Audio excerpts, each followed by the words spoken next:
Hi, I'm Valerie Bittner. Welcome to Arts Journal on RCN TV. On this edition of Arts Journal, we'll visit Connections Gallery in Easton, Pennsylvania. Connections was started by Robin Porter over 25 years ago. Then, Anthony Marasini and Alice Kwiatkowski took over more than 10 years ago, transforming Connections into a cultural and arts hub for the region, showcasing some of the finest artists in the area. Connections is buzzing with a wide variety of other arts events, including an eclectic mix of music that ranges from world-class avant-garde jazz to spacey experimental soundscapes to open mics with music and poetry. Connections is a lively art scene where artists and art lovers come together. We were influenced by Gertrude Stein's example in Paris in the 1920s and 30s, where she had a space that was more of a salon, a gathering place, instead of just a gallery. So it was more about, it wasn't just about showing pretty pictures, it was about becoming a cultural hub. I grew up, though, in a household where we went to museums, we went to the Smithsonian, we went on road trips as a family. I got to see the Frank Lloyd Wright houses, we traveled across the country. So it's always been about art, travel, reveling in the beauty of the world around you. Anthony and Alice took over the spot, and the quality of the work has just exploded. There's large, beautiful contemporary work, and it's from all over, as well as local. You know, they're not just people running a gallery that sort of crank people in and out of here. Everybody that comes here that I know, that it's at a level that I love and respect, loves and respects Anthony, and we don't have to keep saying that. And Alice, we don't have to keep saying that. That's a given. They have a genuine love for what they're doing and respect for all the artists that they show here. They love the community, they love what they do, and it shows. The greatest reward I get from Connections is the people that I meet, the people that come here and experience it and how they experience it and what they leave with. The connections I make, no pun intended, with people who I wouldn't otherwise know. You know, back to that notion of community and interaction, that's I think the greatest reward. I would have to say that that's probably the driving reason why we do it. All the art that's been in here, all the different artists that we've worked with, how each one of those people has affected us or touched our lives, or there's been a friendship that's developed through working with different artists in the area. It's just incredible. Like, it's not just about selling art, it's about family. I think it's one of these models that many other galleries in the Lehigh Valley would like to mimic, because Anthony's style seems to be very effortless, but so much thought goes into their whole process, their kindness, their respect, their compassion for their artists. It's pretty much equal to none. I've dealt with a lot of galleries outside of this area. My marriage really is to this gallery right here. I'm just so happy that they're part of this community. Anthony's an Easton son. Alice has got the biggest heart from she wakes up in the morning before she goes to bed. They're just great people that live right, and their business shows it's how they live. It's like their business model is their life model. The Connections is a place where people come to gather, artists, patrons, community people, whoever wants to wander in and hang out in the garden, they're welcome. We do all sorts of events here with music, poetry. We do modeling sessions. Connections has their twice monthly drink and draw sessions where you will find artists drawing the model on any one of those evenings. We want to be a place where people can come to us with an idea and say, I have this idea, are you willing to get behind it? And we're like, all right, let me know your idea. But that's what we want to do. We want to be a hub where people come and interact and grow this cultural scene from here. It should be about providing people with all these opportunities to interact with all aspects of creativity, whether it's jazz, a ragtime band, folk singers, a rock band, you know, crazy, weird, somnambient kind of performance-based music, sound improvisation. It's an opportunity to have an experience unlike an experience that you will have anywhere else.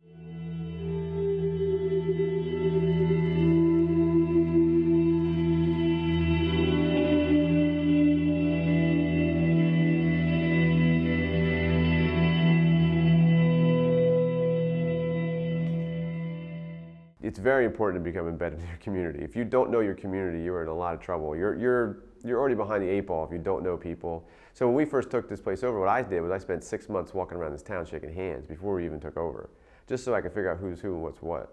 And that's sort of like the notion of how we started. Then we made sure we were involved in almost every event we could get involved in. I became the president of ACE. I was involved in Riverside Festival of the Arts. I was one of the founding members of Main Street Initiative. Things like that, those become very, very important. When we have people from outside the area walk in the door, we say, this is all local and regional art, and most of it is from right here in Easton. And they're like, wow, this looks like a New York gallery, or this looks like something I'd see in Brooklyn, and they get really excited about what's going on and what's happening and how the community is evolving. And to be a part of that still is really exciting.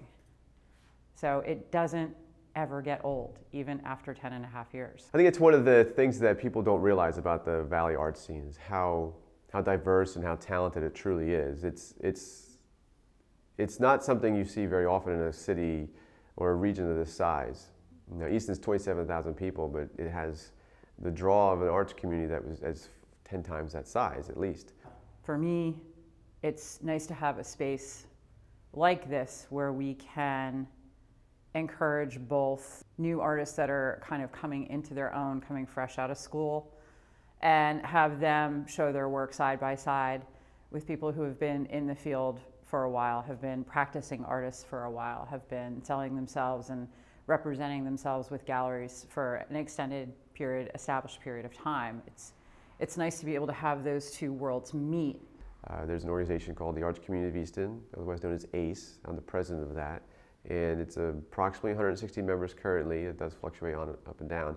But most of those members are artists indeed, and they're all practicing in that regard. And a lot of the artists in here are ACE artists, and that's part of the synergy that the gallery represents. We try hard to bring people over to that organization to benefit not only ACE itself, but also the community as a whole. I can't think of a show that I've seen here in the last year that I couldn't immediately put into a Soho gallery and people would be walking there tripping over themselves.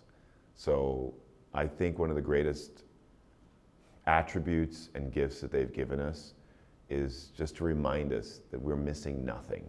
One of my biggest gripes is that people don't know that we have that kind of talent here. Isidore Leduca, one of the most talented painters I know, and ever since I was a young man I've known about him, and he should be somebody that should be shown in New York City.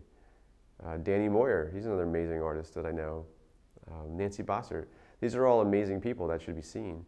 And that's why we do what we're doing here. Because if you don't have a gallery showing your local art, where is it going to be seen? Where do those artists go?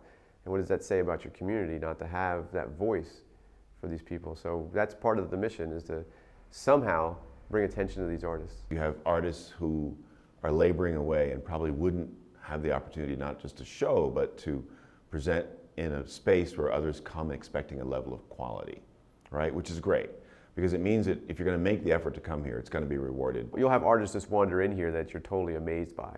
And you just like, where were you and how come no one knows who you are? I would have to say one of those examples would be Bob Craig. He lives in Forks Township. He's our current artist that we're featuring. He does woodblock cuts, lino cuts, really a traditionalist in that regard. And it's very political, and I find that to be brave in this era where people will take the time to make art and be politically critical, knowing that it could be a problem for some viewers because we're so polarized that way in this culture. Connections is not a decorative gallery. It's a gallery that hosts work that's going to make you think, push and pull where you stand on certain issues. It's not just about what's beautiful. It's kind of also about you. The work's, for every person that walks in, because the work is going to make that person, think. And great art does that, and Connections hosts great art. There's a surprising amount of New Yorkers that visit Easton who come into Connections and are truly impressed with the level of talent that is present here. So much so that they start to think about relocating to Easton. And they'll walk around and see the architecture, see the way the city's laid out, and then they'll come back here and tell me, where can I find an apartment?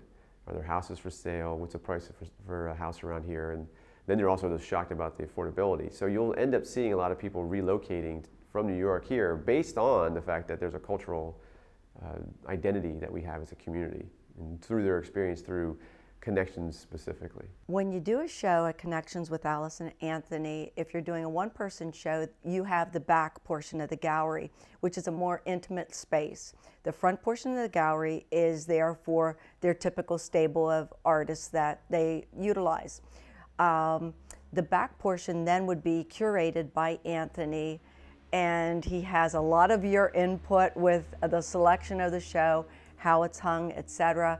But Anthony has a great eye and is extremely supportive of the artist and what their point of view is with the show. Gallery's broken up into two spaces. The back space is our featured artist space, where we showcase a person, two people, a group show, a theme show. The front space is a seasonal group show, so it'll stay up about 3 months. What I do is I say, it's an invitational, they drop off.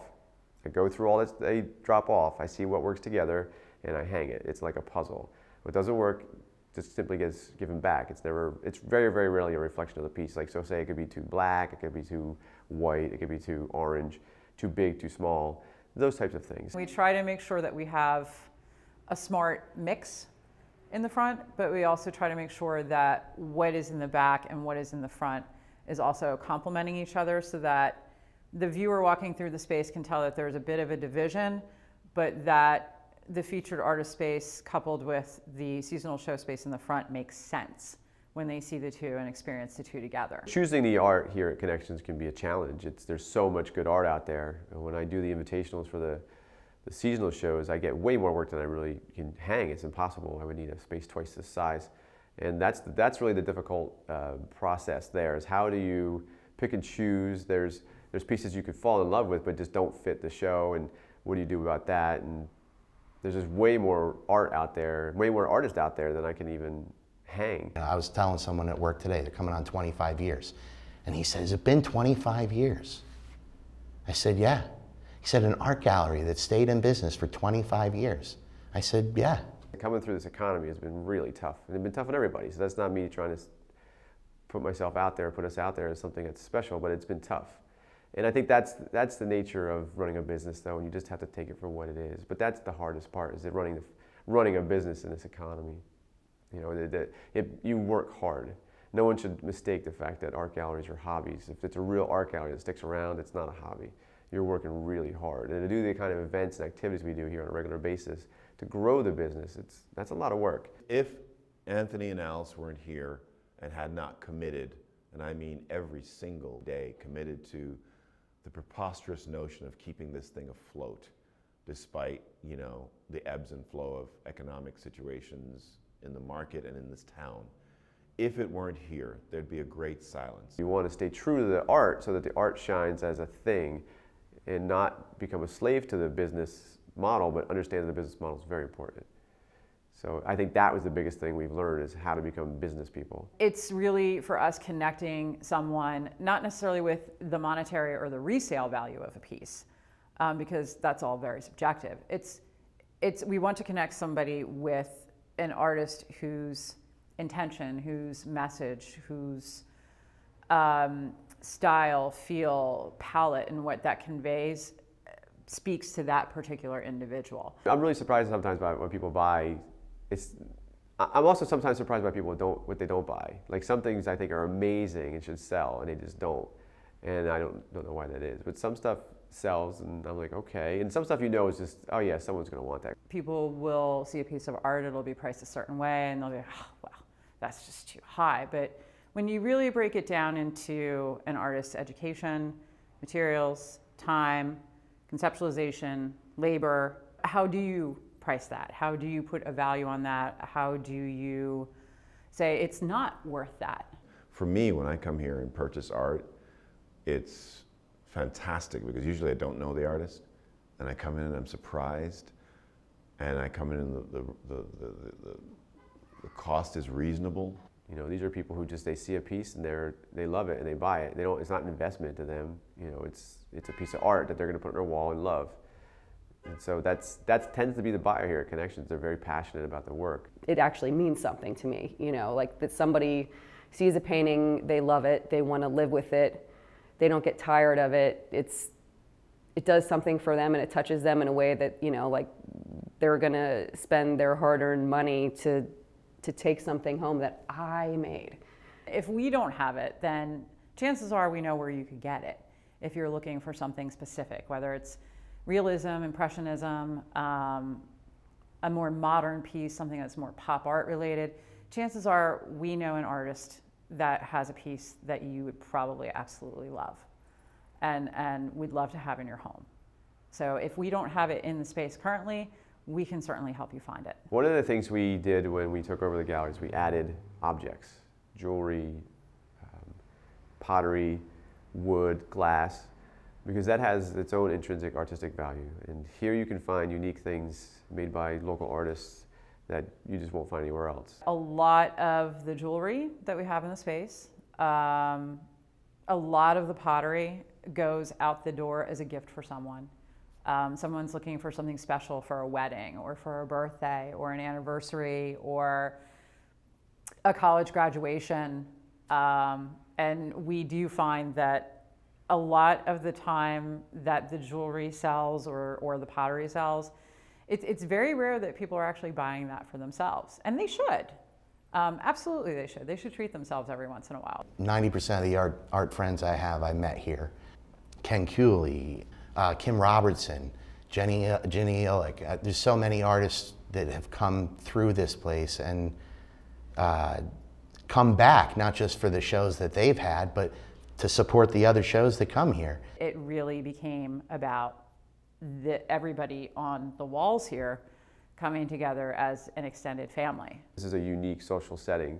The arts and culture create different conversations than, say, a bar or a restaurant. This is where you can have a conversation, say, about aesthetics or the context and meaning of art. A lot of times I come down here because what's the option? Sitting at home doing more work, or come down here and meet some artists and sit in the back garden and listen to some beautiful musicians, or come and look at what new jewelry's here, or just see Anthony and Alice. So in that sense of having a home space. The garden is really conducive to the socializing aspect. I mean, they have those tables and chairs out there that when there's music, and even when there isn't music, sometimes it gets so crowded in the gallery that, you know, we get to go out and sit out on the tables and talk about the work, or not, and just talk about each other and what's going on in the art scene around the Lehigh Valley and beyond, and it's a place to share. I personally believe that this is the epicenter of the most vital arts community in the Valley. Here at Connections, there is always an opportunity to bump into an artist, always an opportunity to interact with them, always an opportunity to have that live face-to-face conversation with them about their work during an opening or during an artist talk that we may be having in conjunction with a show. I was talking to a friend about sculpture, and I was like, yeah, I really like sculpture, but you know, why would it be really great to see a sculpture that was completely about color and less about form? And so we were talking about it, and I was like, I really wish like there was a gallery that I could hang, you know, all these pieces of plexiglass around that you would be able to like weave into the center of it and be completely enveloped. So like it was almost like a color landscape that you're inside of, with the panels like going away from you, like the clear plexiglass. I love painting. It's all I ever want to do. It's all I think about when I'm not painting. Feels like there's, you know, if I get away from it for like a week, it feels like there's kind of something wrong. And then when I go into the studio again, I'm just having pure joy and happiness. A lot of times I don't plan what the painting is going to be, so I'll be working and then I'll see something and then I react to it. A lot of it's recognition about what's good or what I find to be attractive, and not forcing the painting to do something or go somewhere where it's not going to go. You know, this whole idea of layering of colors is obviously, I mean, it's a very print. I do like the look of Asian landscape and those kind of things. I mean, it's very much my aesthetic, so it does appear again and again and again in the work, and it's just because I find that to be beautiful, so that typically shows up. Nobody wants to use bright colors. Nobody wants to use metallics. I mean, it's just garish and terrible, but I guess I'm kind of a bit of a magpie maybe, and I love the way that the light plays on it and the airiness of it and the layers that it causes, and that that you can be pulled into it almost, and it kind of dances on the surface, and I like that about it. So I don't think of the metallics as being a hindrance. It's actually, you know, an enhancer for the process. This painting is called Candy Stripe.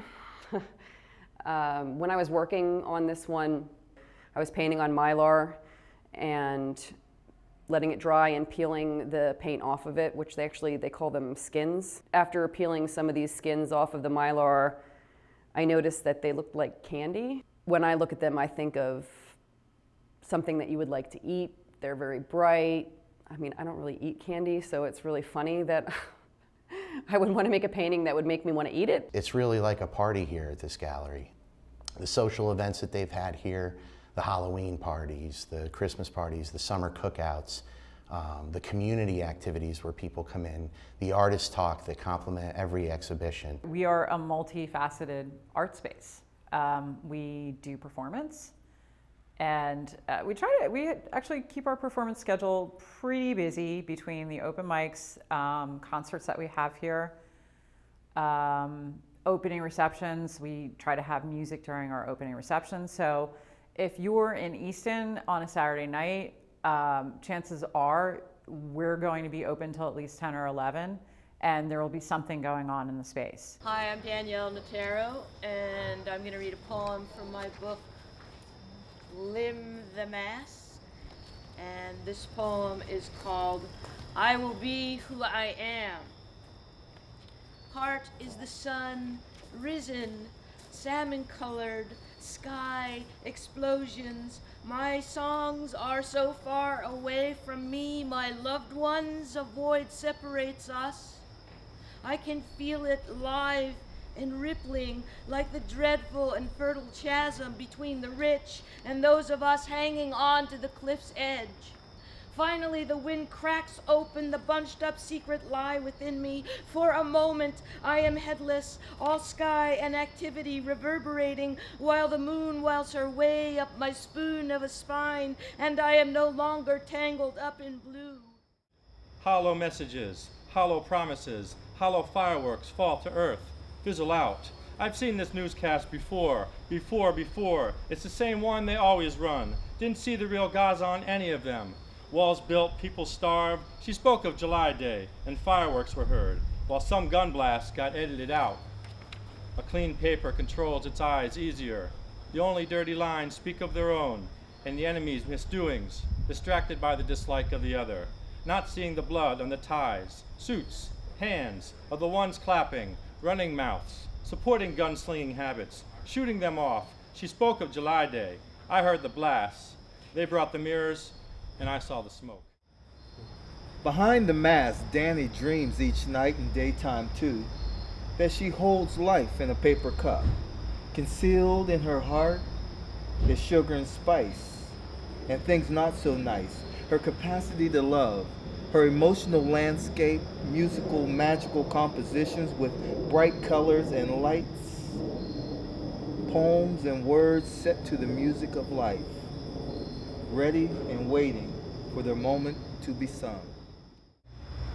Flight of a hawk, cutting through cold this white day. Droplets of rain cling along each branch, reminding me. In Chicago, I catch a hand, dry as paper, a gray-haired pickpocket, failing at his trade. Those hard floors, my bare knees, Stations of the Cross, what I know now about my life. I hear a drum. I hear a drum in my soul's ear. Do pa do do pa do pa do do. And that drum sound rises on the air. Do pa do do pa do pa do do. I do pa do do pa do pa do do. Taka taka do pa do do taka pa do pa taka do do. I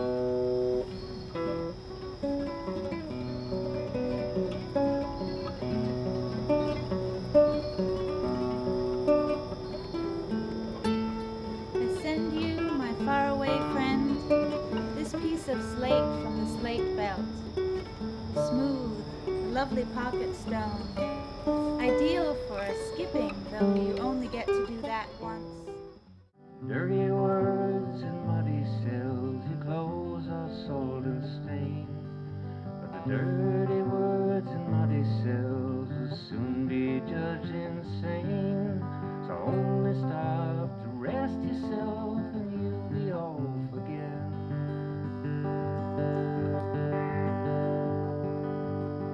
So take off your thirsty boots, 'cause tonight your feet are hot and weary from a dusty mile. You can come here and come to a performance with the master Gary Hasse, with, you know, 5-6 different collaborators. You can come here and see William frickin' Parker 5 feet away in front of a painting by some artist that I never knew until Anthony introduced me to her and I bought the work and it's in my kitchen. So I'm sitting there getting blown away by a local talent, playing with an international talent, playing with a fantastic artist who lives halfway across the country. What is it I'm looking for again that's not in front of me?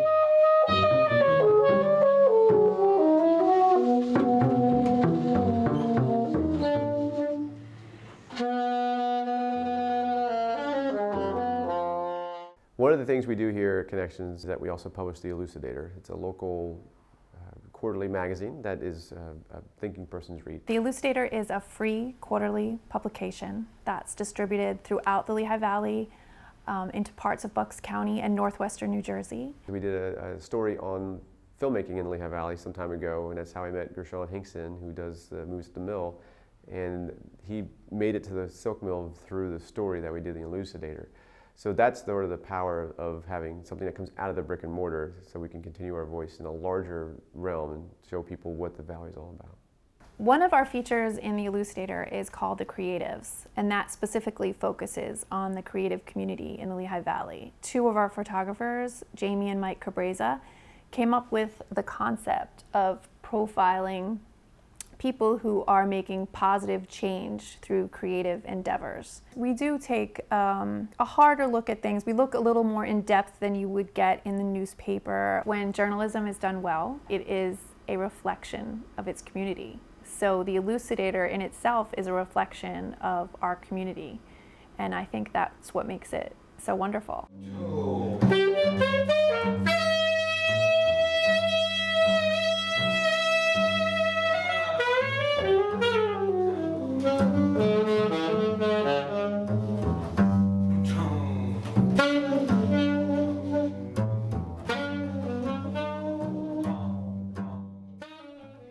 Next time you're looking to see some great art or wanting a unique musical experience, check out Connections Gallery in Easton. Thanks for watching Arts Journal on RCN TV. See you next time.